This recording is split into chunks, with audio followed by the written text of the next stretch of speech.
The death of block television has definitely contributed to the decline of linear or broadcast or appointment television. We'll talk about that more in just a second here.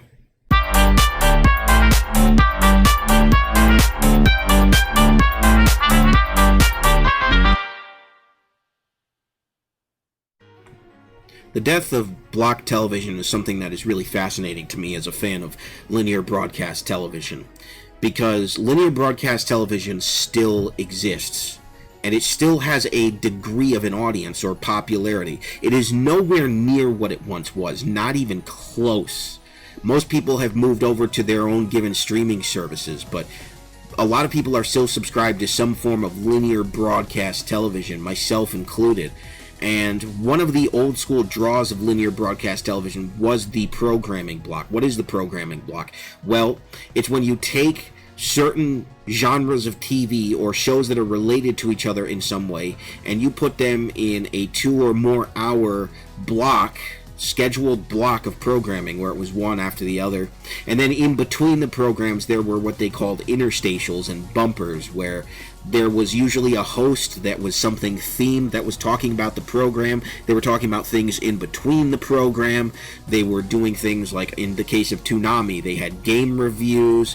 Sometimes you would have promos for movies or movie reviews. You'd have all sorts of just fun activities in between the programs and fun visuals to draw you into the greater program that was happening, because it was a show that was going on for multiple hours, so they needed to keep your attention. But of course, over time, this sort of thing becomes expensive. They don't want to spend the money on it. They can't find the people. They don't want to build sets or use virtual sets.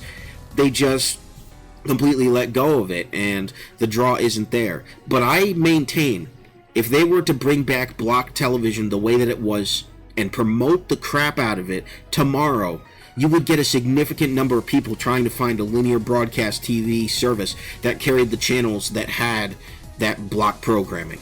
I guarantee it. Now, there are some that are trying to, in a more cheap way, rebuild block television. One of the most prominent examples that I've seen is on True TV. They have something that is known as Comfort Food. And what Comfort Food is they basically have Step by Step and Family Matters, basically the TGIF shows, and they show them back to back to back. I think it's for about 4 or 5 hours.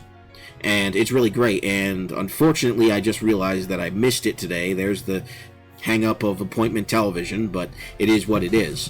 But it feels old-fashioned. It basically is Warner Brothers doing their own TGIF. Yeah, it's not new programming, but it's beloved classic programming, and it's a great way to get younger generations exposed to how TV used to be. It's brand new to them. And their bumpers in between, while not extravagant like they used to be, while not crazy with the visual flair, they're charming, and they really suit the programming that's being put on display. So block television was an experience. It wasn't just, hey, here's your show, much like it is today on many networks. It was, hey, here's a greater presentation on top of that, because we know you don't particularly care for ads and things like that, but we want to get you excited when you're leaving a program and when you're coming back to it. And it was a really great tool. I think it was incredibly effective. Maybe somebody has numbers to prove me otherwise, but I think it was an effective tool at getting people to watch television. You know, I'm sure any number of you in the comments can let me know what your favorite block of television was on any given network. I think that's a great conversation to have. So let me know what yours was down below. But block television, it was such a draw. I mean, on a Sunday night, imagine you and your family watching a Disney movie on ABC's Wonderful World of Disney. Walt Disney himself used to come out and talk about different things going on at the theme parks or with their movies. It was just a fun program and a way to keep you invested in the time spent instead of just, here's your program, go ahead and watch it. Because there's multiple ways to do that. When physical media came on the scene, you could just watch a movie, put it into a physical drive. But even then, you still had promos for other physical media that was coming out. You didn't just, here's your show and that's it, or here's your movie and that's it, like you do today. Yeah, that's more convenient, more time-saving, but the presentation is lessened to some degree. For some people, it's no big deal, but for me, I want a little extra oomph to my presentation. You know, I want a little bit of extra sizzle and spice and good feel when it comes to the presentation of my movie or television show. And a lot of that is lost on streaming. I love streaming. I think it's great. I've used some of the streaming services. They're really impressive with their technology. I used Disney Plus for the first time the other day. I don't personally have it, but my sister does. And I was impressed with how smooth it functioned and worked. But there was just something missing about it, you know? There was just something that felt bland. It's like, oh, wow, I haven't seen this show in close to 20 years. That's cool, and it's available on Disney+, but there's no magic to it. You know, there's no magic to it. There's no lead into the program other than the program's own introduction itself and all of that. You know, there's no, we'll be right back to this program. You know, that was something that was charming to me, because there's no ad breaks anymore, at least not on that tier of streaming. You know, there's now ad tiers of streaming, so we'll have to see what they do with that in terms of their visual presentation, if they'll start to create things that will draw people in like that. I don't really know what their plan is in the future, but I do know that I think they're just trying to be as YouTube-y as possible. They're trying to take the YouTube format and apply it when it comes to streaming so that people can just get into their programming faster. But I don't know about you guys. Maybe you feel differently. Again, let me know in the comments. But for me, having that extra level of presentation really draws me in. It really makes me feel good. I spent yesterday watching something. I wasn't even born when this was happening. Well, technically I was, but I was an infant. Back in the 80s and 90s, when Disney Channel was referred to as the Disney Channel, they had all of these really awesome bumpers with Mickey Mouse's arms and hands. And there's a couple people on YouTube, I think, who have a compilation of all of these, or most of them. And first off, Disney Channel used to have an amazing logo. It's simple, but as far as bumpers were concerned, you could do so many things with it. It was one of those ubiquitous designs. It was Mickey Mouse's head and ears, and a block that was lined like an old-fashioned TV screen. And they did so many things with that. And there's actually a full compilation. I'll leave it down in the description below for YouTube, because it's an example of what I'm talking about, of something that is outside of the program you're watching, but you're drawn to it, you're fascinated by it. It makes you feel good.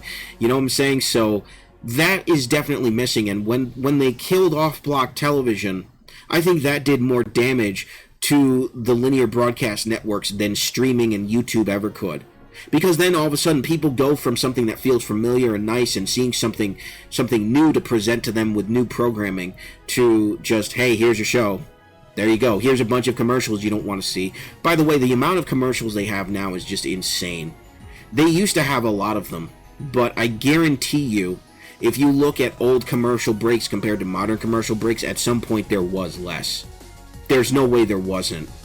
Because today it's just, oh my gosh, it's medications, insurances, and just the kind of stuff that you don't care to see. You know, even restaurant commercials used to be the greatest. It was like, oh, I want to go there. There's a great deal, and it was fun. No, now we just get stupid BK, have it your way, you rule commercials. Oh, I hate those. I despise those. And from what I heard, apparently my niece does too, because all the kids are singing it. Oh, it's just so stupid. But I mean, that's where we're at with modern advertising. I think some ad agencies are starting to understand that people are getting really fed up with ads, and they are trying their dangdest to make them fun again. And I appreciate any of those ad agencies that are doing that, and they're looking at old advertising. I think Wendy's is a good example. I like Wendy's ads. Some people might not like the humor, but I prefer that to a bunch of obnoxious music and just, oh man. Wendy's has always been top tier when it comes to advertising. I know I'm getting way off track here, but in conclusion, the death of block television is one of the biggest detriments to modern linear broadcast TV and to streaming, because streaming has no sort of auxiliary presentation for its programming. It's just, you're there, there's your program, you know, love it or hate it, take it or leave it, you know? Whereas with linear broadcast, we had these great blocks, we had these great bumpers, and even the ads. The whole experience of linear broadcast TV used to be fantastic, and that needs to be rebuilt if they want it to be profitable, man, because I think that's their most profitable model. If they can get people with the ad revenue to sit there and watch the program and watch good ads, then I think you can have something really special again. Will it be as popular as YouTube? Heck no. Or TikTok? Heck no. But it doesn't need to be. It needs to just be popular enough to where it's profitable and people are talking about it. So, anyways, that's all I have for now. Leave your comments down below. Remember, Hollywood doesn't respect you. This has been Super Koopa TV. God bless. Have a good one. Peace.